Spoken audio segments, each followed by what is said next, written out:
Here we go. Roll video. I think anybody creating something new must have an adventure. It's not cinema, it's something else. My advice to a young filmmaker is to make a movie every week. The whole bag of movies can be learned in about a day and a half. But suspense is essentially an emotional process. You gotta make films. You gotta make it and get it seen. Cinema for me is a world of when I dream. Ladies and gentlemen, welcome to Behind the Slate. This is a film history podcast where we take a deep dive into the life and work of cinema's greatest directors, from the most well-known to the more obscure.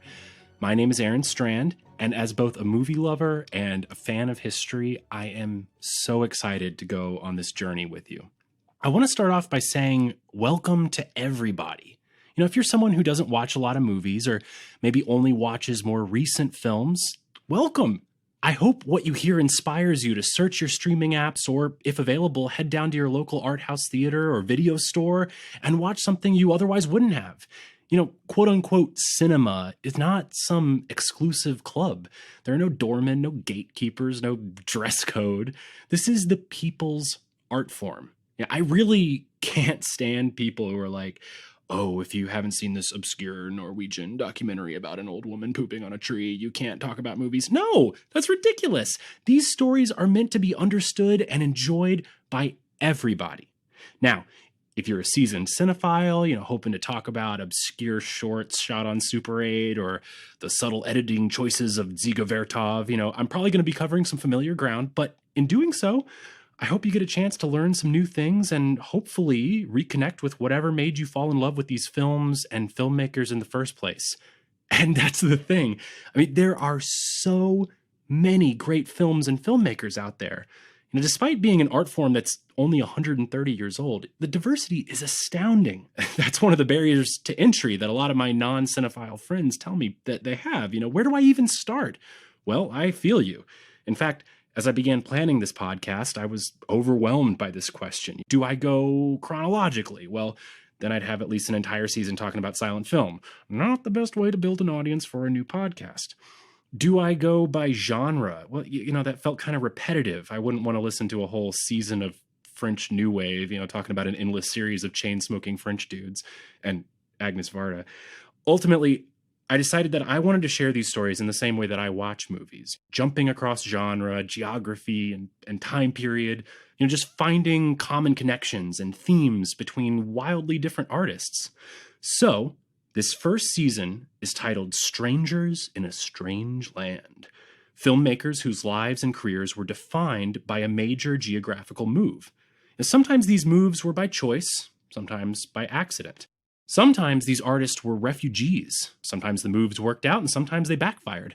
But the ability of these artists to transform uncertainty into art is an important lesson, I think, because, I mean, let's face it, the film industry is risk averse. From the silent era's assembly line style of productions to now, you know, when Marvel is planning out their release schedule 10 years in advance, this business does everything it can to eliminate uncertainty. And yet, these artists turned insecurity and outsider status into some of the greatest films ever made. I also want to give a huge shout out to Greg Kleinschmidt and Jacqueline Postagian of the Seen and Heard podcast. Their support has been tremendous in helping me get this project off the ground. And if you haven't listened to Seen and Heard, they are amazing. They go through the Sight and Sound Top 100 Greatest Films of All Time list. It's one of my absolute favorite podcasts. I've never missed an episode, and I am honored to join their podcasting family as part of the Arroyo Film Club. So having said all that, without further ado, let's introduce our first director. This man is in many ways the original auteur, a man who wrote, directed, and starred in his own films from the earliest days of popular silent cinema. He was the world's first international superstar. He was bigger than Jesus before John Lennon was even born. To some, he's a humanist hero. To others, a controversial radical or a sexual predator. But in any case, his life set the template of the rags to riches Hollywood story that so many after him have tried to imitate. Of course, I'm talking about Charlie Chaplin. Born in the slums of Victorian London, Chaplin worked his way through the English music halls, eventually making it to Los Angeles, California, just as it was becoming a hub of film production. Over the next 3 decades, he made over 65 shorts and 11 feature films, becoming one of the highest paid people in the world, single-handedly establishing the rules of comedy on film, and creating some of the greatest films ever made. I am so excited to get into this story because it is truly crazy. But before we do, let's acknowledge our sources. We have David Robinson's Chaplin, His Life and Art. This is sort of the definitive Chaplin biography done in some collaboration with the Chaplin family. It is exhaustive and super well researched. It's great. There's Chaplin, A Life by Stephen Weissman, which is a wonderful psychological look into Chaplin. There's Charlie Chaplin and His Times by Kenneth S. Lynn. There's My Autobiography, the one Chaplin wrote at the end of his life. And then there's Charlie Chaplin's Own Story, which is supposedly written by Chaplin with the help of Rose Wilder Lane, the daughter and ghostwriter of the Laura Ingalls Wilder books. Now, the Charlie Chaplin's Own Story is a ridiculous falsification, some sort of weird Dickensian fantasy. Throughout his life, Chaplin had a flair for theatrical embellishment, coupled with an inability to face emotional hardships. And this habit seems to have rolled over even into his later life with My Autobiography. Now, there's a lot of details that we only know because Chaplin told us. So we have to take these things with a grain of salt. You know, his childhood particularly is much mythologized, and there's a lot we just don't know. But we're going to do our best, using our available sources and the amazing work of these biographers, to tell the complete tale. Before we get into Charlie's life, let's take a step back and let's get a little bit of context of where we're coming from. There's not a place in all the land like the good old Tower of London, where everything is awfully grand in the glorious Tower of London. For the walls are high and the dungeons deep, refreshments there are very, very cheap, but the beer it is not warranted to keep in the good old Tower of London. Sing hey. Chaplin was born in London in 1889. Okay, this is the final decade of the Victorian era. Britain was the largest imperial power in the history of the world. You know, money and wealth and loot is pouring in from everywhere. This is an exciting time to be in London. Things are being invented, the first streets to be electrified, the world's first underground train was being built. And in fact, the year before Chaplin was born, 1888, the world's first film, the Roundhay Garden scene, was shot in Leeds by Louis Le Prince. London had exploded during this time. It had a population of about 1 million people in 1801 to 5.5 million people in 1891. It was the largest city in the world, a quarter larger than Beijing. To accommodate this massive population growth, millions lived in overcrowded, unsanitary slums, dusty, dirty, teeming with people. Author George W.M. Reynolds said, quote, "The most unbounded wealth is the neighbor of the most hideous poverty. The crumbs which fall from the tables of the rich would appear delicious viands to the starving millions, and yet these millions obtain them not. In that city there are in all 5 prominent buildings: the church in which the pious pray, the gin palace to which the wretched poor resort to drown their sorrows, the pawnbrokers where miserable creatures pledge their raiment and their children's raiment, even unto the last rag, to obtain the means of purchasing food, and alas, too often intoxicating drink. The prison, where the victims of the vitiated condition of society expiate the crimes to which they have been driven by starvation and despair, and the workhouse, to which the destitute, the aged, and the friendless hasten to lay down their aching heads and die." That is a very dramatic quote, but it speaks to just how hard things were. I mean, this is a world where disease and crime were rampant. In the slums, the child mortality rate was estimated at 20%, while the estimated life expectancy of an East End laborer was 19 years. The year before Chaplin was born, London was gripped by the Whitechapel murders of Jack the Ripper, who viciously preyed upon the 80,000 London prostitutes working the streets. Industrialization comes with terrible growing pains. And into this undulating sea of humanity stepped a poor shoemaker's daughter with dreams of being a star. Her name was Hannah Hill. She was 16 years old and had just run away from home. And just like teenagers today, she idolized, powerful, smart, sexually liberated pop stars. Hannah looked to people like Lily Langtry, an actress and producer who had worked her way out of the strict social classes of Victorian England to the peak of British society, to the point where she became the mistress of the Prince of Wales and future King Edward VII. Inspired by Miss Langtry, Hannah Hill gave herself a new name, Lily Harley. And where would a poor young Londoner with, good looks and talent go to seek fame and fortune? Well, the answer is a uniquely British institution that will be very important to our story moving forward. The music hall. Now, music halls were these hybrid pub theaters. People would go to drink, socialize, pick up partners or prostitutes, all while performers came and went from the stage in this sort of epic variety show. This was cutting-edge entertainment of the day. Author Stephen Weissman said, quote, "British music hall was a hodgepodge of variety entertainment with trained seals, comic jugglers, magic acts, knife throwers, fortune tellers, acrobats, and the like. But it also was, when practiced in its highest form by serious thespians, a sophisticated proletarian art form whose historical origins were a direct outgrowth of the Industrial Revolution. And by the 1890s, there were over 234 music halls across England. And still, competition was fierce, with green or middling performers forced to tour in the provinces to gain experience and hone their skills. Author David Robinson says, quote, "A music hall act had to seize and hold its audience and make its mark within a very limited time. The performer in the music hall could not rely on a sympathetic context or build-up. Sarah Bernhardt might find herself following Lockhart's elephants on the bill. So every performer had to learn the secrets of attack and structure, the need to give the act a crescendo, a beginning, middle, and smashing exit to grab the applause." Now, in addition to all these variety and circus acts, there was also a uniquely British performance art that found a home in the music halls, and it was called pantomime. And I think it's very important to talk about because if you've ever watched a Charlie Chaplin film or really any silent comedy from the 1910s or 1920s, you might have thought that style was just invented for silent movies. But no, silent performance did not come about in a vacuum. It was invented thanks, actually, to a ridiculous form of bureaucratic censorship.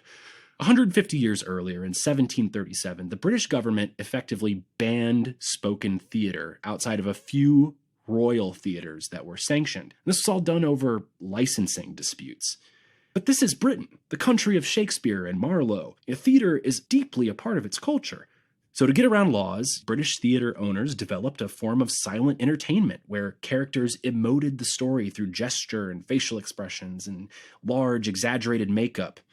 Well, finally, the Theatres Act of 1843 did away with the licensing restrictions, but pantomime endured through the 19th century, in some ways because the British Empire had become so global. Pantomime traveled very well because it could be understood regardless of native language, and this would also be the incredible power of early silent film. But I'm getting ahead of myself. In 1881, Lily Harley was out touring the provinces, cutting her teeth on the music hall circuit, when she met a dashing young singer named Charles Chaplin. And like her, he was another ambitious Londoner. He was the son of a butcher. She thought he looked like Napoleon, or perhaps she was just imagining herself as another one of her childhood heroes, French Empress Josephine de Beauharnais. Perhaps it was their shared experience, coming from modest backgrounds, coupled with the fact that they were both teenagers, but Lily and Charles became fast sweethearts. The good times were not to last, for in 1883, Lily ditched Charles for a wealthy aristocrat named Sidney Hawkes, who took her to South Africa to get married and live on his family's plantation surrounded by servants and saddle horses. At least that's what she claimed.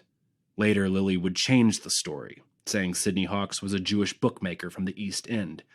It could be that this Sidney character was nothing more than a con man and a pimp who seduced the impressionable 18-year-old and led her into prostitution in a South African gold rush boomtown. And this is a well-documented pattern of the day. Now, there's a theatrical newspaper of record of the time called The Era, which we can track almost any performer's performance history. And at the time, her work was very sporadic. And considering that 1.5% of London's total population were working as prostitutes to provide or supplement their income, it's not unreasonable to imagine that this wasn't her first experience in sex work. Whatever the truth is, Lily returned from South Africa in 1884 with an out-of-wedlock child. Upon returning to London, she immediately sought out Charles Chaplin, and to his credit, he married her and agreed to raise the child, Sydney, as his own. But again, the story is a little murky. Now, many have pointed out that Sydney, in fact, looks far more like Charles Chaplin Sr. than his future son Charlie does. And in fact, later in life, Charlie himself would confess to friends his serious doubts about whether or not Charles Chaplin Sr. was his biological father. Whatever the truth may be, I see both Charles Chaplin Sr. and Lily Harley as struggling artists doing whatever they can to survive. They're caught in a really tough spot, trying to move up a rigid class system, trying to uphold the strict Victorian ideals of morality. And they're not bad people. They're struggling artists and dreamers, a bit naive and both trying to live in a very brutal world. And in these early years, they were actually succeeding. Lily was performing regularly, becoming a known name on the music hall circuit. And eventually, Charles, too, established himself as a sort of mid to upper mid-level star. He was a singer who would play these characters of kind of fanciful drunks who would sing songs about being bedeviled by problems such as mothers-in-law or landladies and nagging wives and crying babies, and the audience loved it. They were making good money, and they were able to afford a nice apartment. And on April 16th, 1889, Lily gave birth to her second son, Charles Spencer Chaplin, on East Lane in Walworth, South London. Charlie would often reflect on this idyllic time, these first few years of his life. He said he would remember his mother tucking him and Sydney into bed before dashing off to the theater to perform as some big star. But beneath the surface, problems were bubbling. Lily was beginning to suffer from bouts of ill health that kept her from performing. Her career faltered. Meanwhile, Charles was suffering from a different vice. Author David Robinson says, quote, "Drink was the endemic disease of the music halls. They had evolved from drinking establishments, and the sale of liquor still made up an important part of the manager's incomes. When they were not on stage, the artists were expected to mingle with the audiences in the bars to encourage conviviality and consumption, which inevitably was best achieved by example. Poor Chaplin was only one of many who succumbed to alcoholism as an occupational hazard." The marriage suffered from more than just Charles Sr.'s drinking, also Lily's infidelity. At some point early on, possibly before Charlie was even born, she had struck up an affair with one of Charles Sr.'s competitors, a slightly more popular singer of the day named Leo Dryden, eventually becoming pregnant with his child. Charles returned home from a tour in America to find that Lily had moved out with the kids to a nice flat on Westminster Bridge Road. There she treated her boys to a life of luxury. Charles remembers his mother as this glamorous, self-made superstar, when in reality, Leo was affording her luxurious lifestyle. 6 months after she gave birth to his son, Leo burst in one night. He took the child and ran away to Canada, leaving Lily, Sydney, and 4-year-old Charlie homeless. The good times were over, and they would not return. Desperate, Lily once again returned to Charles Sr., only to find that he had taken up with another woman. Hurt from being spurned twice by Lily, Charles refused to help her support the kids. She took him to court, and the bitter affair ended with Charles Sr. being ordered to pay 15 shillings a week in child support. Now, ordering is one thing, enforcing is another. Charles never sent the money. Lily, Sydney, and Charlie moved from apartment to apartment under a constant threat of eviction. However, Lily remained a devoted and fiercely protective mother who used her theatrical skills to shield her children from reality and put a smile on her boys' faces. Charlie wrote later, quote, "In spite of the squalor in which we were forced to live, she kept Sydney and me off the streets and made us feel we were not the ordinary product of poverty, but unique and distinguished," end quote. As she pawned her jewelry and nice clothes, she held on to her theatrical gowns and wigs, giving private performances to Sydney and Charlie. She loved the theater more than anything. She could recite entire plays from memory, performing every role for her kids and teaching them how to watch actors, how to observe their craft. Despite her lack of stage success, Lily was a pro. She thought like a pro, and she taught her sons to do the same. Charlie later said, quote, "If it had not been for my mother, I doubt I could have made a success of pantomime. She was one of the greatest pantomime artists I have ever seen. She would sit for hours at a window, looking down at people on the street and illustrating with her hands, eyes, and facial expression just what was going on below. All the time, she would deliver a running fire of comment. And it was through watching and listening to her that I learned not only how to express my emotions with my hands and face, but also how to observe and study people." Charlie absorbed Lily's teachings like a sponge. He would follow people on the street and then run home to show his mother his perfected mimicry. It was in this way he copied the drunken walk of a doorman that became the signature gait of his future character, the Tramp. With performing opportunities coming few and far between, Lily turned to dressmaking to make ends meet. It was essentially a work-from-home sweatshop where you were forced to rent a sewing machine and pay off the rent of that sewing machine and keep the meager leftovers. Again, it's not unreasonable to assume that she supplemented her income through prostitution. Their living conditions never fell into abject poverty. The money had to come from somewhere, and Charles Sr. refused to pay child support, so there's no way Lily could have afforded this on a meager seamstress salary. Charlie would allude to this in his later works with lines like, quote, "I shall never be able to tell anybody all the poverty and all the misery and all the humiliation we, my mother, my brother, and I have endured. I shall never be able to tell, for no one would believe it. I myself at times cannot believe all the things we have gone through." Lily desperately tried to keep the glamorous fantasy alive for herself and her children, but malnutrition and ill health were taking their toll. Her voice was wearing out. And on one night in 1894, something happened that would become enshrined in performance history. It was the Aldershot Canteen, a dingy, smoke-filled music hall jammed with rowdy, drunken soldiers. Lily was performing one of her rare gigs with a 5-year-old Charlie waiting in the wings. Charlie later remembered, quote, "I remember when my mother's voice cracked and went into a whisper.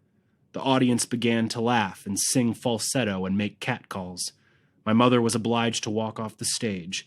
When she came into the wings, very upset, and argued with the stage manager, who, having seen me perform before mother's friends, said something about letting me go in her place. In the turmoil, I remember him leading me by the hand, and after a few explanatory words to the audience, leaving me alone on the stage. And before the glare of the footlights and faces in smoke, I started to sing. This was the song he sang. Jack Jones is well known to everybody round about the market, don't you see? I've no fault to find with Jack at all when he's as he used to be. But somehow since he's had the bullion left, he has altered for the worse. When I sees the way he treats old pals, I am filled with nothing but disgust. He says as how we isn't class enough. He says as he sang across the stage, he heard a clink, and then another, and then another. Soon he realized that a shower of money was being thrown onto the stage. Young Charlie stopped singing. He couldn't believe it. He announced to the audience that he would pick up the money first and sing again after he was done picking it up, which only made the audience laugh harder. The stage manager came out to help him pick up the coins, and Charlie got jealous, thinking the stage manager was stealing it, which the audience picked up on and laughed even harder. Finally, Charlie finished the song, he did a dance, he even imitated his mother's voice cracking, which caused even more laughter and more money throwing from the audience. Finally, Lily came out on stage and carried him off to a tremendous applause. Or maybe not. I mean, this is a story Charlie would tell in several different iterations throughout his life.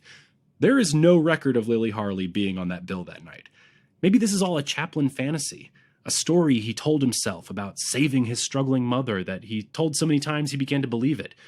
Regardless of its factual nature, I personally would like to believe that the story speaks to just a deeper truth of how Charlie saw himself and his mother during these hard years. This failed performance, whether true or not, was one of Lily's last.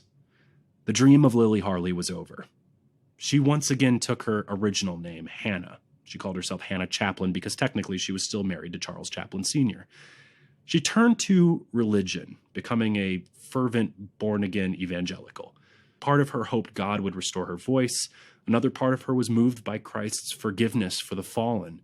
And perhaps another part of her just wanted the charity more willingly given to the quote-unquote deserving poor who professed their love for God. Instead of plays, she began to perform dramatic reenactments of Bible scenes for her kids at home. This reaching for moral salvation was also paired with very immoral desperation. There's a story of Charlie's older brother Sidney coming home one day claiming, "I found a purse." He gave an elaborate account of finding this purse, but it had no identification. Inside were silver and gold coins. Their mother claimed it was a gift from God. Obviously, Sidney stole the purse. This story was a means to justify the action, but that's where they were at. They were desperate. Hannah's health was becoming even worse. She started suffering from terrible migraines that required her to lie for hours in a dark room with tea bags over her eyes. She told the boys that this was due to the eye strain of the sweatshop work she had to do. I mean, it's no wonder that the dehumanizing mechanization of labor would have a profound influence on Charlie's later work.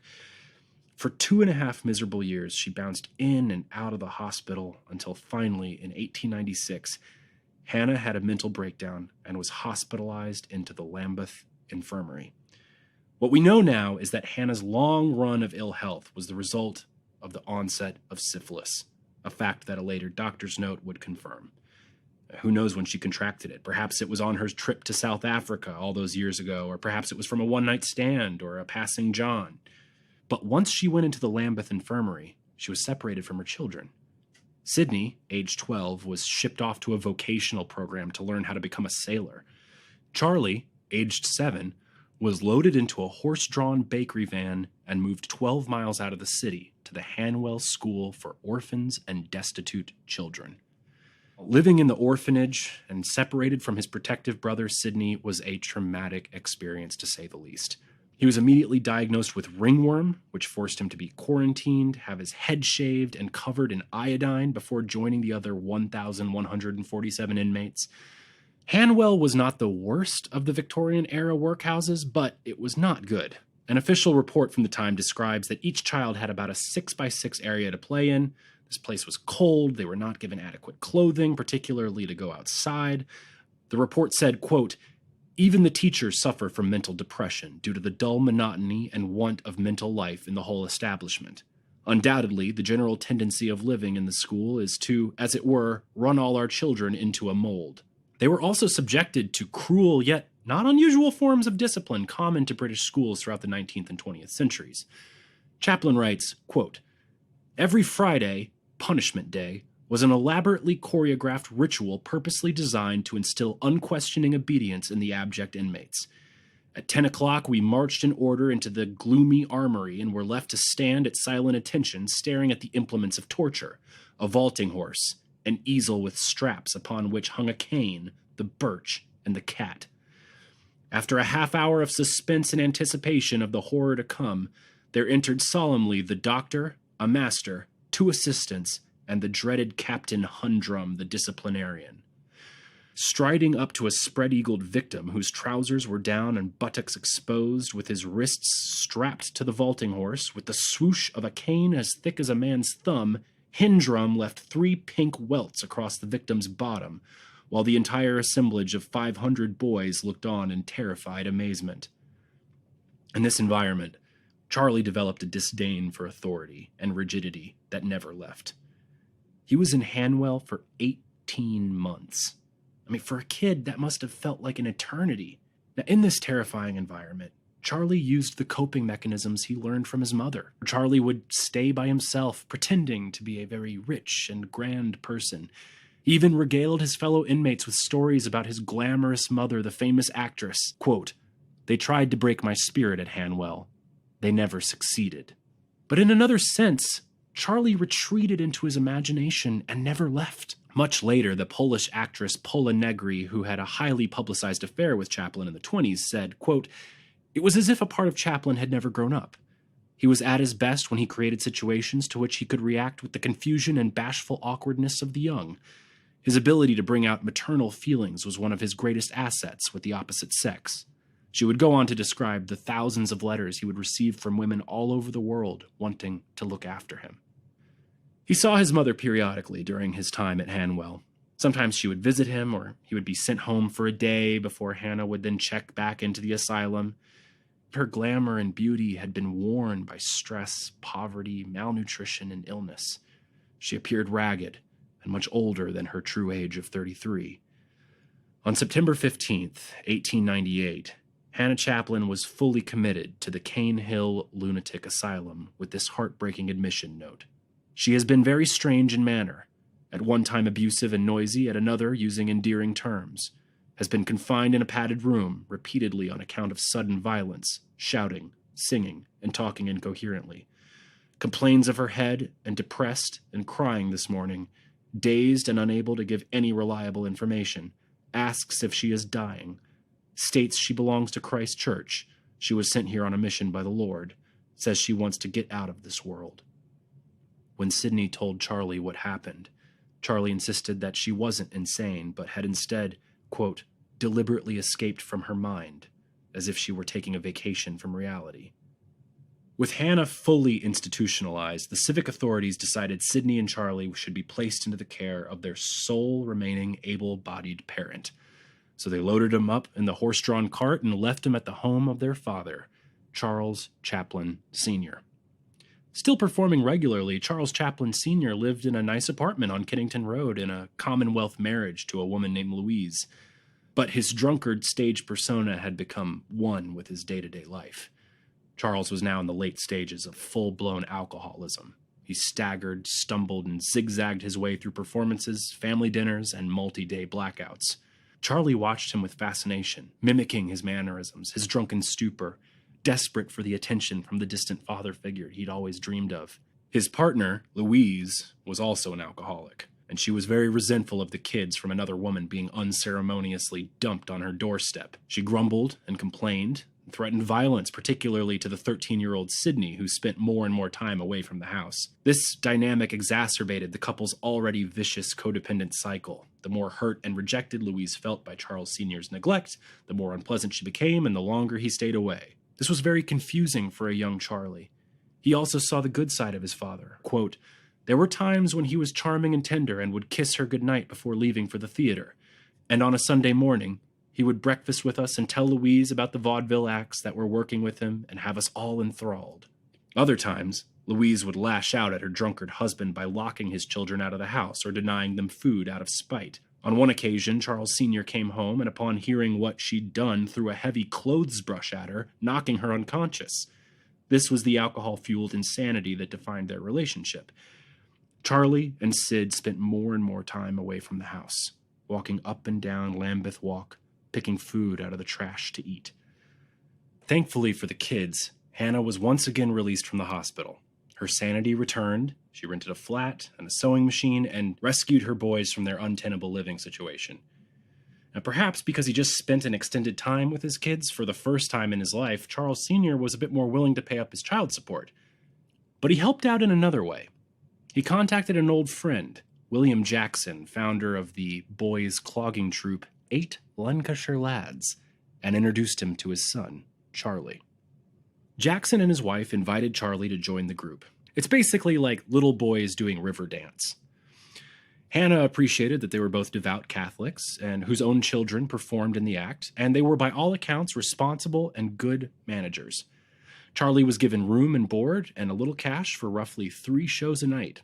The dancing was intricate, and Charlie had to practice diligently for 6 weeks just before being allowed to perform.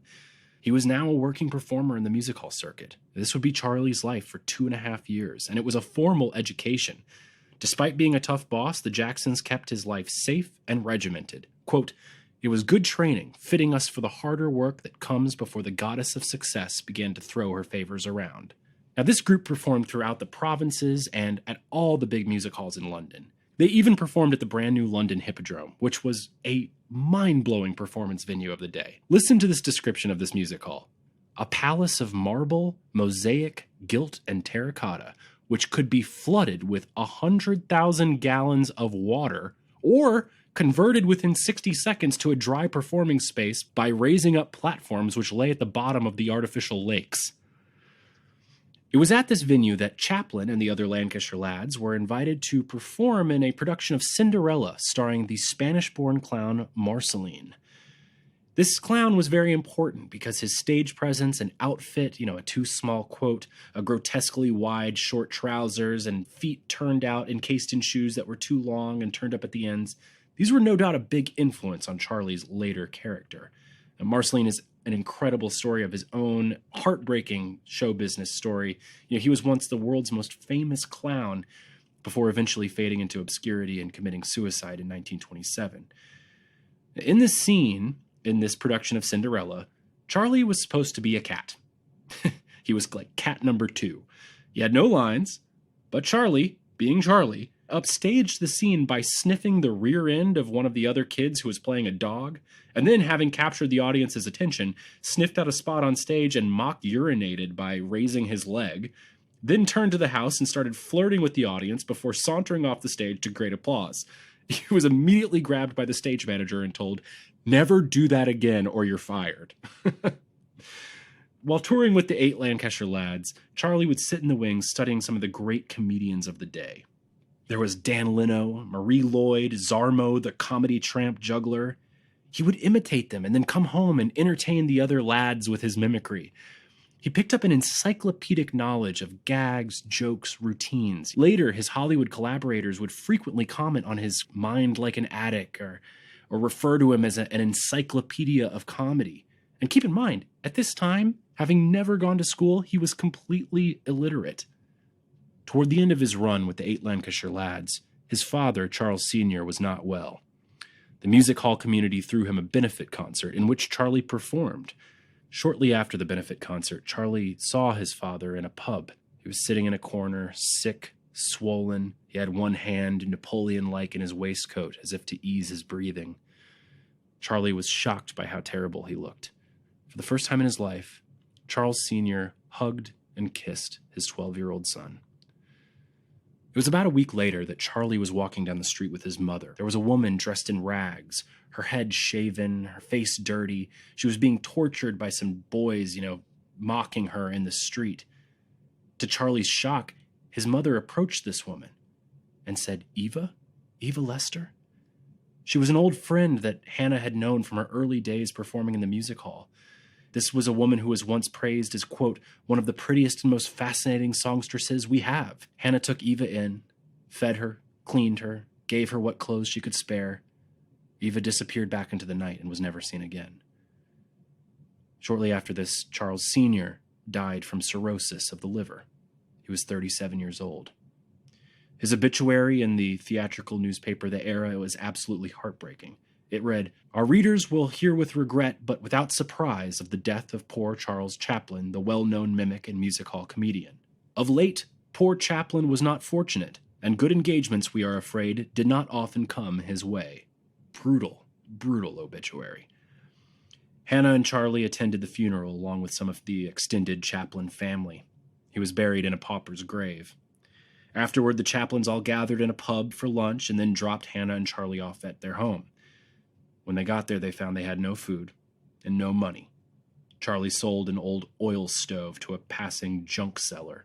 With the meager change he could get, he bought a loaf of bread, which they dipped into old beef drippings. The encounter with Eva, and Charles Sr.'s death, and her own ill health led Hannah to become increasingly paranoid about Charlie's well-being in the music hall scene.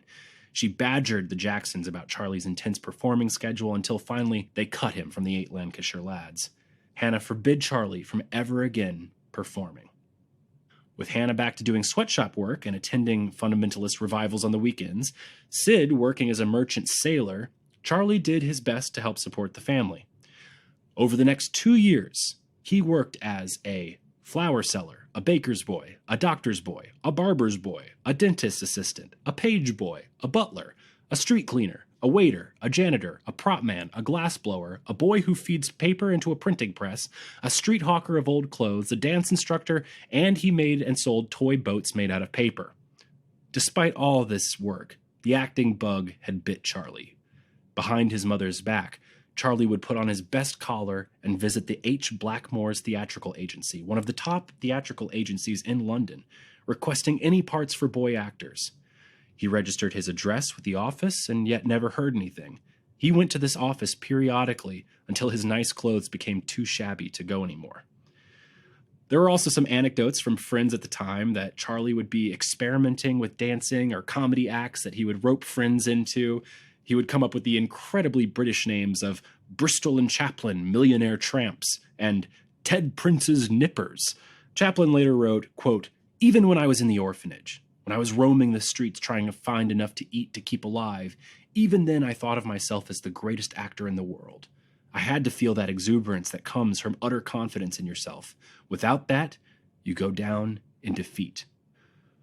One-on-one with his mother, they entertained each other by looking out the window of their shabby attic apartment, mimicking the passers-by, constructing elaborate improvisations about the people they saw. But slowly, things again grew dark. The sewing machine was repossessed. Hannah began neglecting her physical appearance. The apartment once again fell into disrepair, foul-aired, filthy dishes. Hannah began to sit listlessly looking out the window. One day, as he returned home from one of his odd jobs, the neighborhood kids came up to him and said, "Your mother's gone insane. She's going door to door, handing out coal, saying it's birthday gifts." Charlie ran upstairs to find his mother staring blankly out the window. He sobbed in her lap while she vacantly stroked his hair. As he took her to the infirmary, a crowd gathered to watch Hannah stagger like a drunk. On May 9th, 1903, exactly 2 years to the day after Charles Sr.'s death, a 14-year-old Charlie had to bring Hannah back to the asylum. Her admitting papers read, quote, "Charles Chaplin's son states she keeps on mentioning a lot of people who are dead and fancies she can see them looking out of the window." Something inside Charlie broke that day. His mother's return to the asylum was the horrifying climax of his chaotic childhood. Up until this point, he had held on to hope that his mother would one day find stability and return to her once glamorous self. But now, at the age of 14, the truth came crashing down upon him. His mother would never recover. He lost faith in her, in her stories, and in the dream that they would one day be happy again. Later, Chaplin's closest friend, Thomas Burke, would write about Charlie, quote, "There was a dark, troubled quality in his eyes, a haunted look that distinguished Chaplin the man. He was in some way very dreadfully hurt by some one blow, and the poison of the wound went right into his being. It constitutes his knowledge. It is what in every film he is trying to tell us. On the screen, he is still the wounded boy of 14, trying to hide his hurt and asking help for the young and the wounded." Years later, Roland Totherow, Charlie's cameraman for most of his career, would disclose that throughout most of his life, Chaplin was convinced that he too would one day eventually go insane. This was a tough time for Charlie. If he was caught, the authorities would send him to an institution or ship him off to a workhouse. The landlady where they were staying was kind enough to let him stay for a few days and offered him food, but Charlie was too shy to ask. Embarrassed, scared, he avoided anyone he might know, spending his days loitering in the streets of Lambeth. But fate threw this desperate boy a life preserver. It was at this time that Sid returned from a long-delayed sea voyage with enough cash to last them a few months. When he found a ragged, filthy Charlie, he could barely recognize him. As their Aunt Kate would later reflect, quote, "It seems strange to me that anyone can write about Charlie without mentioning Sidney. They have been inseparable all their lives. Sid had been father and mother to Charlie." Freed from their mother's disapproving eye, Sid and Charlie were determined to fulfill their show business dreams. They canvassed around looking for work. They went back to the agencies asking for gigs. When a miraculous twist of luck came, Charlie received a postcard from the H. Blackmore's agency. I mean, just think about the circumstances for a second. I mean, had they moved, had Charlie been kicked out of the apartment, had his mother moved to a different apartment, had he wandered away, he would have never received this postcard. This postcard sent Charlie on 2 auditions. He booked them both. The first was a new play called Jim, A Romance of Cocaine. It closed within 2 weeks to negative reviews. The other was for a tour of the play Sherlock Holmes, where Charlie would be playing Billy the Page Boy, for which he would be paid £2, 10 shillings a week, about $400 a week in today's money. Charlie remembers, quote, "I had suddenly left behind a life of poverty and was entering a long-desired dream. A dream my mother had often spoke about, had reveled in. I was to become an actor. It had all come so suddenly, so unexpectedly. I kept thumbing the pages of my part. It had a new brown paper cover, the most important document I have ever held in my life. During the ride on the bus, I realized I had crossed an important threshold. No longer was I a nondescript of the slums. Now I was the percentage of the theater. I wanted to weep. Sidney's eyes were filmy when I told him what had happened. He sat crouched on the bed, thoughtfully looking out of the window, shaking and nodding his head. Then he said gravely, 'This is the turning point of our lives. If only Mother was here to enjoy it with us.'" Now keep in mind, Charlie is still illiterate. Sidney had to read the play over and over again for 3 straight days for Charlie to learn his part, but learn it he did. And for the next 2.5 years, Charlie would tour with this production of Sherlock Holmes. Being on tour was a lucrative but lonely time. Charlie once again fell back into those same coping skills he had developed in Hanwell, imagination, pretending, even talking to himself. He said that he felt so shy that when faced with the other cast members, it was as if he had forgotten how to talk. With genuine downtime for the first time in his life, Charlie began to experiment with new things. He bought a camera, turning whatever room he was staying in into a makeshift darkroom. He bought a violin, he adopted rabbits, he would sing and clog dance in local pubs to earn extra cash. Now, there were other situations on tour which were downright horrifying, such as a 3-night stand in the Welsh town of Ebbw Vale. It was here he found a room in a miner's house. There was a couple who lived there and seemed nice enough, but the kitchen door was always shut. Whenever he wanted food, he'd have to go and knock on the kitchen door. The door would open only a few inches and someone would put the food out. The second night, the father came to him and said, "I've got something that might fit your kind of business. Ever seen a human frog?" He led Charlie into the kitchen, where in the corner there was a dresser with a curtain draped across the bottom cupboards. He said, "Hey, Gilbert, come on out here." A man with no legs, an oversized blonde flat head, sickening white face, sunken nose, large mouth, and 2 powerful muscular shoulders and arms crawled from under the dresser. "Hey, Gilbert, jump," the man said, and the half-man used his arms to jump up. "How do you think he'd fit in with the circus? The human frog!" Charlie didn't know what to say. He suggested the names of a few circuses he knew, but the father kept going. He put Gilbert through a whole routine, crawling around a rocking chair, doing little tricks. Charlie was so shocked he didn't know what to do. He applauded Gilbert and said he did a great job, and he went back to sleep, or at least tried to sleep. The next morning, the mother came in and said, "I understand you saw Gilbert last night. He only sleeps in there when we have company." Charlie realized he was sleeping in Gilbert's bed. This anecdote would go on to inspire an infamous episode of The X-Files called Home, which was only aired once and then banned for being too disturbing. I think this story also cuts to something deeper. Charlie, like many performers, had a love-hate relationship with his craft, and I think he related to the tragedy and loneliness of Gilbert far more than he related to his parents.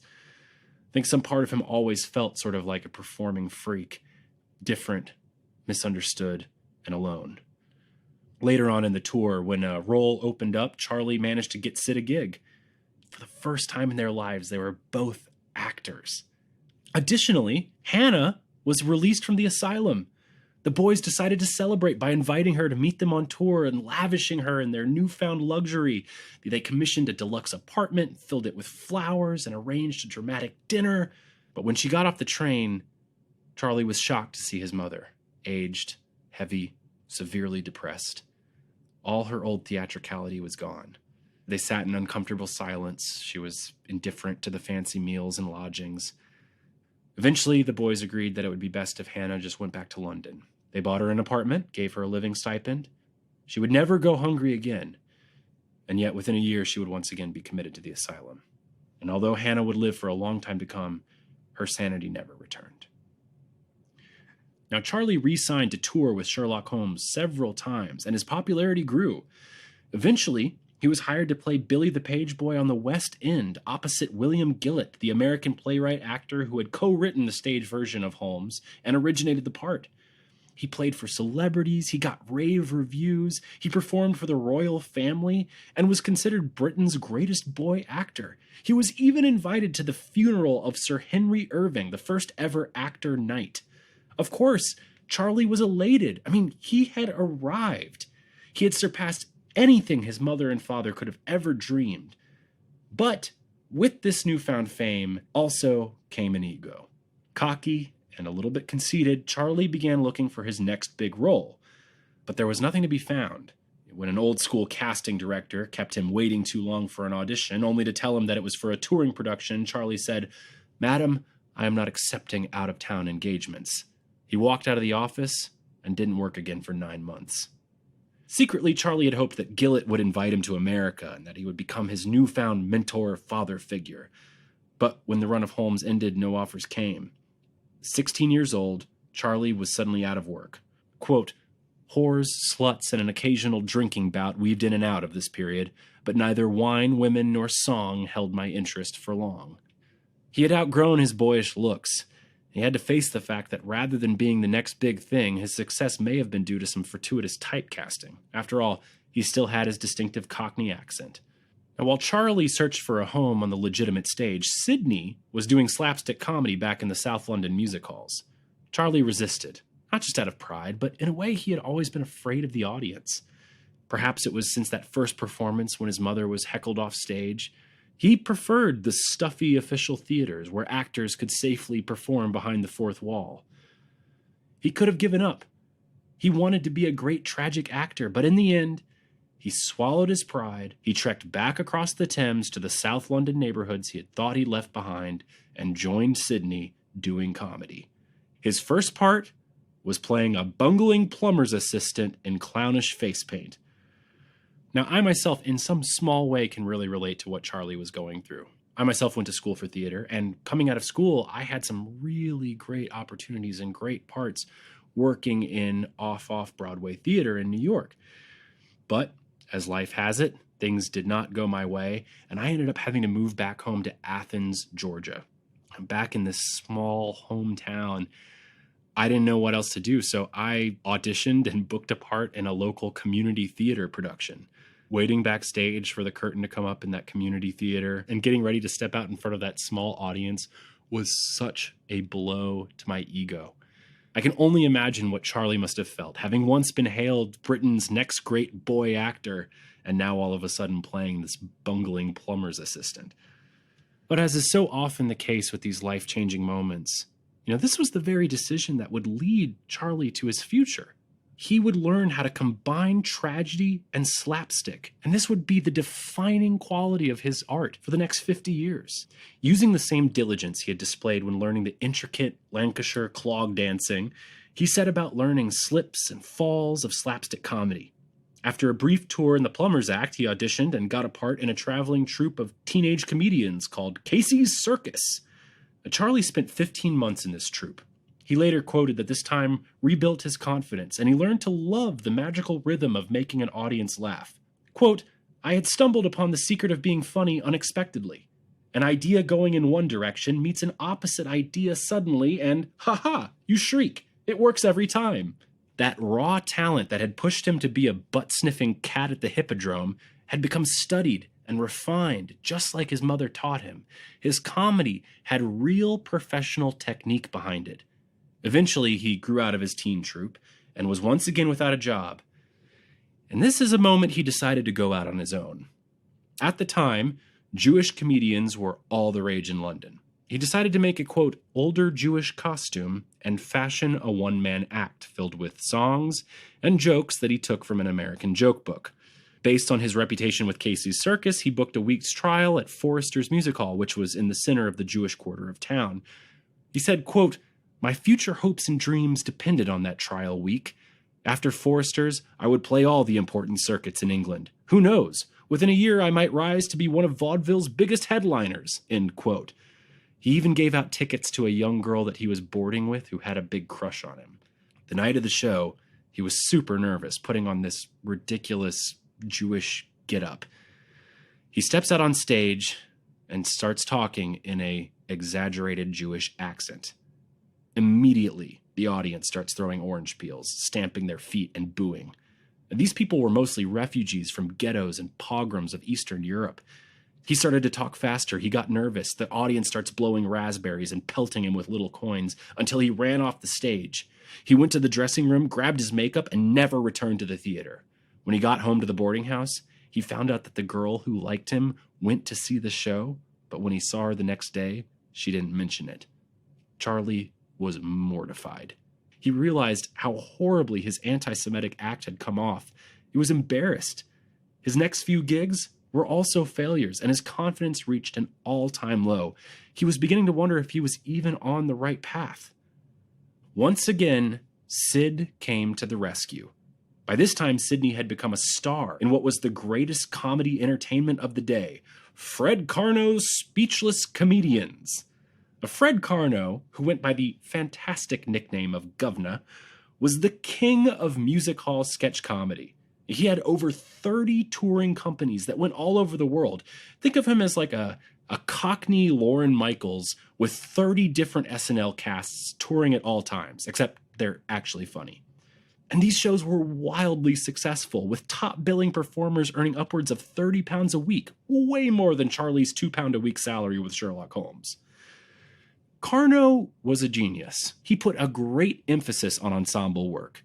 He would pair young actors with more seasoned performers. He valued drilling each troupe so that the actors would understand each other's quirks and timings. Until a group had been performing for half a year together, he considered them an unskilled scratch troupe. He would drill them in rehearsals, criticize them mercilessly, and teach them to pair broad slapstick with what he called wistful moments. Tragic beats of sentimentality that made audiences care about the characters and then somehow laugh even harder at the next gag. Many of the acts were dialogue-free, so each actor had to bring his own individual twist to the wordless, unwritten, improvisational elements that were at the heart of the comedy.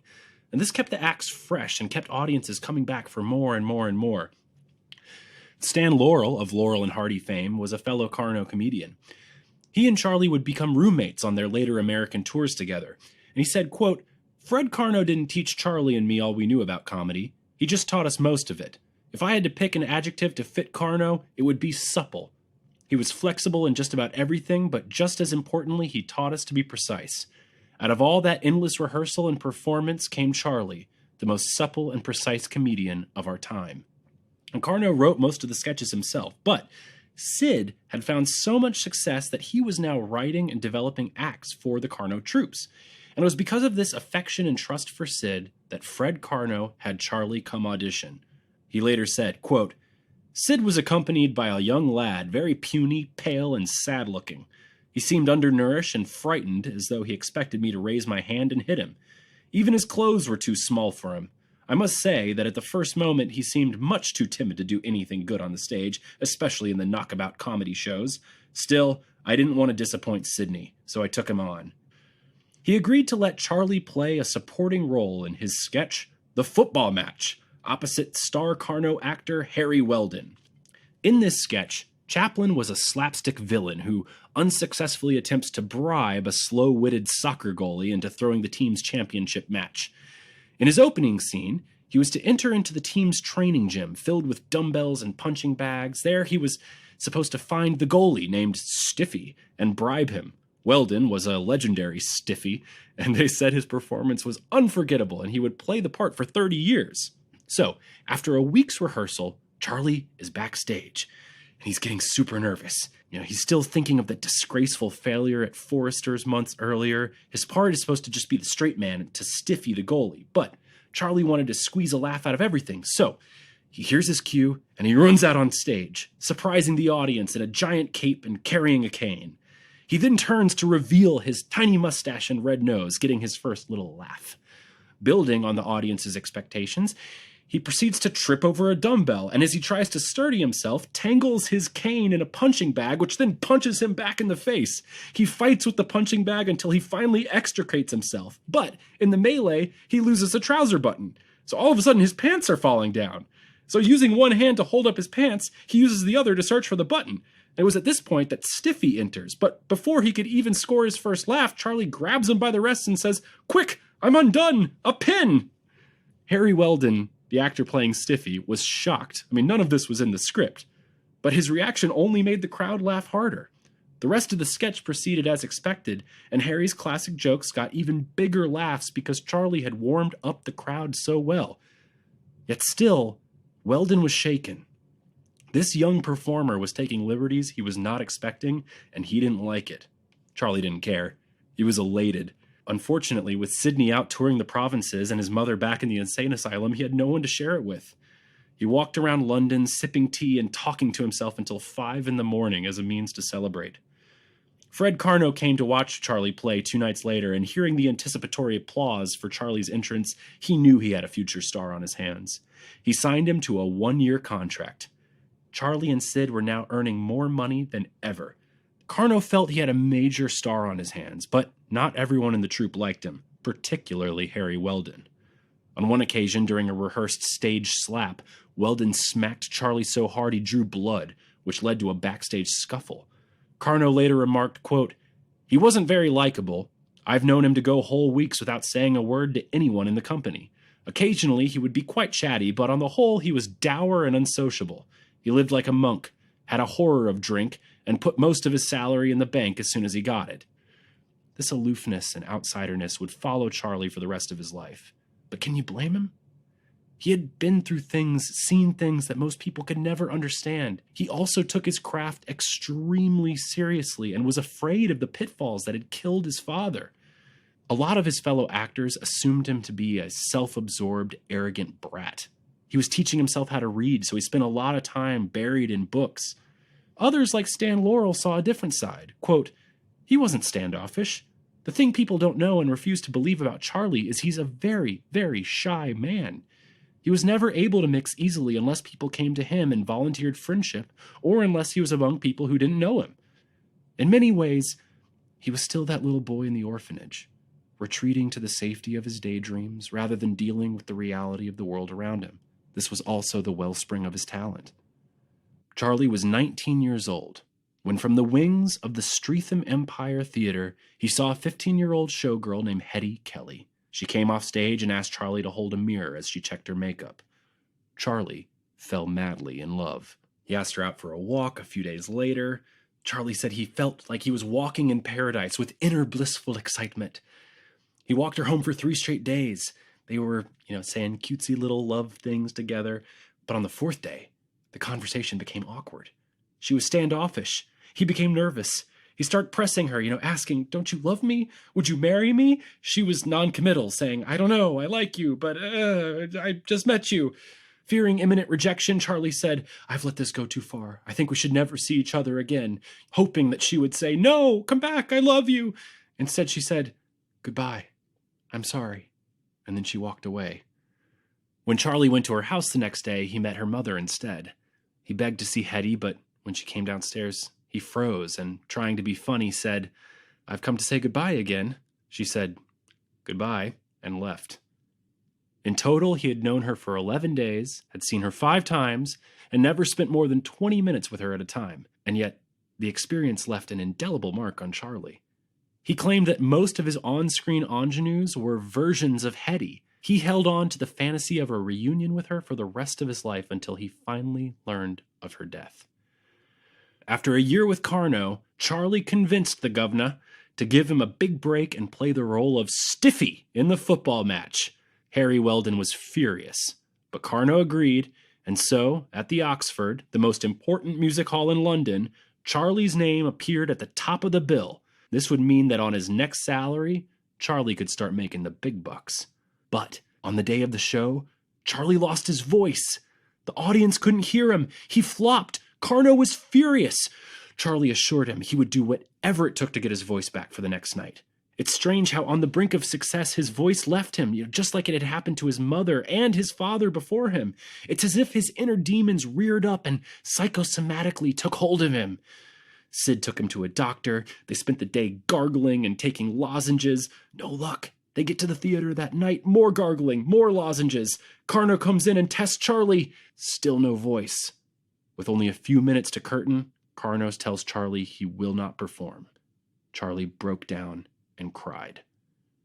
Carno was notoriously ruthless and impatient with high-strung employees or performers with stage fright. And as of this moment, he was paying an actor who couldn't act. But before he could do anything, Sidney jumped to the rescue, saying Charlie could take over his role of the drunken swell in the skit Mumming Birds. Now, this part was completely speechless. This was an incredibly generous act by Sid, and it put Charlie in the role that would catapult him to stardom. In the act, Charlie was to play a drunken audience member sitting in a box directly beside the stage, and as various acts come on to perform, he would cause more and more drunken disruptions, either heckling the performers or falling out of the box, being reprimanded by security, a whole bunch of other shenanigans. In many ways, the role was tailor-made for him. He'd spent years observing and mimicking his drunk father's behavior, and also he saw his mother being heckled by drunks. He could now combine this incredible lived experience into a single character. You can actually see a version of this sketch in a later Chaplin short titled A Night at the Show. By 1909, Chaplin was playing leading roles in his own Carno troupe, and eventually he got to play that role of Stiffy. Carno decided to send Charlie on a tour of America. Before he went, he locked him into a 3-year contract to make sure that his new star didn't defect once in the States. Charlie was excited but nervous. He spent his last few nights in London doing his typical all-night lonely walks. Too embarrassed to say goodbye, he left Sidney a note that read, "Off to America. We'll keep you posted. Love, Charlie."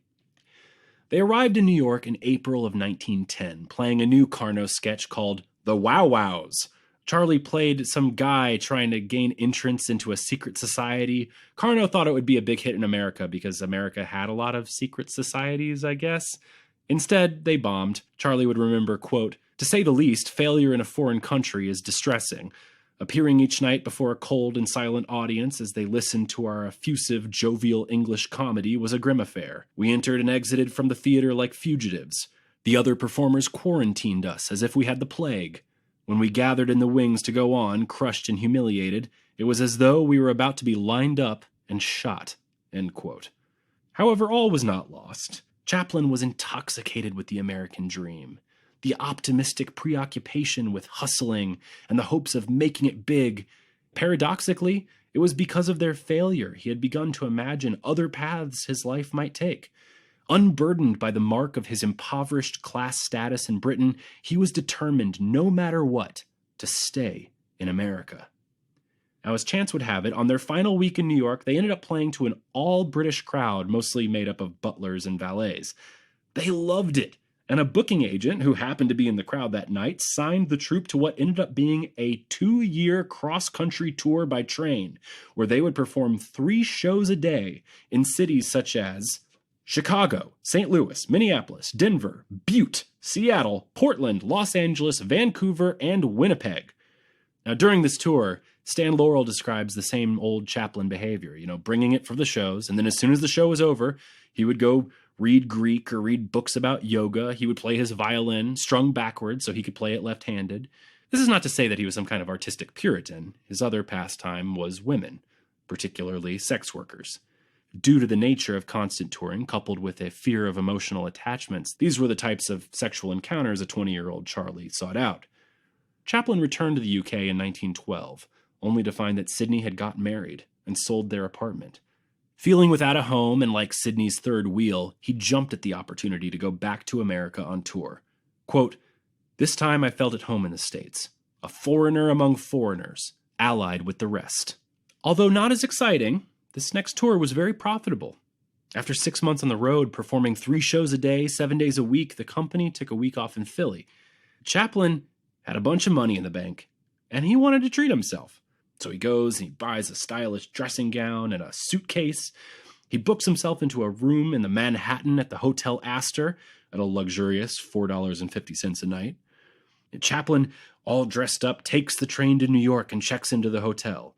He gets in the room, and for an hour he walks around inspecting the faucets and plumbing, feeling the hot water come on. Surely this is what rich people do. He takes a bath and combs his hair, and he wanted to read something, but he was too afraid to call and ask for a newspaper. So instead, he just dragged a chair into the middle of the room and sat there, surveying his luxury. Eventually, he goes downstairs to the dining room, where, even though he wasn't hungry, he orders everything on the menu: consommé, chicken roast, vanilla ice cream, champagne, always looking over the menu with a haughty flourish. After dinner, again, what do I do? What do rich people do? Ah, I know. I'll go to the opera. He walks over to the Met, sees a production of Tannhäuser, and even though he's never been to an opera, he didn't know the story, and he didn't know German, he starts sobbing uncontrollably in the crowd. He walks back to his hotel, and of all coincidences, he runs into Arthur Kelly, Hetty Kelly's brother. Arthur was a former theater manager. He recognized Charlie immediately. Charlie wanted to make a big impression of how rich and successful he had become. Arthur was there on business with a few friends and invited Charlie to join them for drinks. But as the drinks wore on, Arthur and his friends were talking about bourgeois stuff, who came from what family and who had this or that car. Charlie just sat quietly, pretending to be interested. He realized these are not his people. A terrible loneliness fell upon him. The reality of the rich was so much more banal than his rich person cosplay. The next morning, he cut his trip short, returned to Philly, and looked forward to getting back on stage as quickly as possible. Yet, fate had other plans. There are varying accounts as to who in the Keystone Company saw Chaplin first or where, if it was in New York or L.A., but we do know that while in Philadelphia, Charlie's tour manager received a telegram that read in the most L.A. film way possible, quote, "Is there a man named Chaffin in your company?" or something like that? I love how it's only 1913. They've literally been making movies in Los Angeles for 3 years. They're already talking like a bunch of industry goons. The telegram was from Kessel and Bauman, founders and owners of the New York Motion Picture Company, which owned the LA-based Keystone Comedy Film Company. Charlie goes back on the train, goes back to New York. He meets them at their Manhattan office. They ask if he's ever seen a Keystone comedy film. He had, but he did not mention that he hated them, and as he described in his book later, he called them, quote, "a crude melange of rough and rumble." They offered him $150 a week, twice what he was making with Carno. Chaplin, ever the hustler, hemmed and hawed and said he could not accept less than $200. On August 4th, after a show in Winnipeg, he sent a letter to Sydney saying, quote, "I have had an offer from a moving picture company for quite a long time, but I did not want to tell you until the whole thing was confirmed, and it's practically settled now. Salary for the first 3 months, $150 per week, and if I make good after 3 months, $175 a week with all expenses paid. I'll be living in Los Angeles. The Keystone pictures are funny, and they have some nice girls. I only want to work about 5 years, and then we are independent for life. I shall save like a son of a gun." He had no idea that within a few years, he would be one of the highest paid people in the entire world. Chaplin said goodbye to the Carno Company on November 28, 1913. As Stan Laurel recalled, one of the company members, Arthur Dando, didn't like Chaplin. He considered him haughty and cold. Quote, "Arthur announced to everybody that he was going to present a special goodbye present, about 5 pieces of old brown grease paint looking like turds, all wrapped up in a very fancy box. Some shit for a shit, he said. It'll serve the superior bastard right." After the show, Charlie took the entire company for drinks. That fazed Arthur a bit, but the thing that really shamed him was this.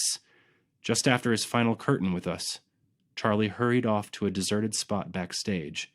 Curious, Arthur followed, and he saw the haughty, cold, unsentimental Charlie crying. Arthur didn't give him the gift that night, but he wouldn't be the last person who wanted to punish Charlie Chaplin. And cut.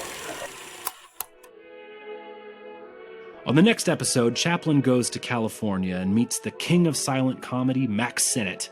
He slowly gains artistic control and rises to superstardom, garnering praise and controversy along the way.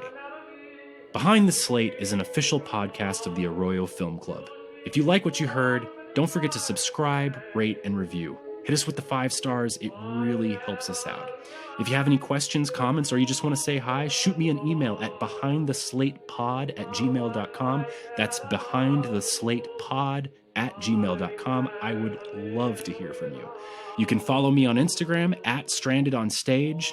And until next time, that's a wrap.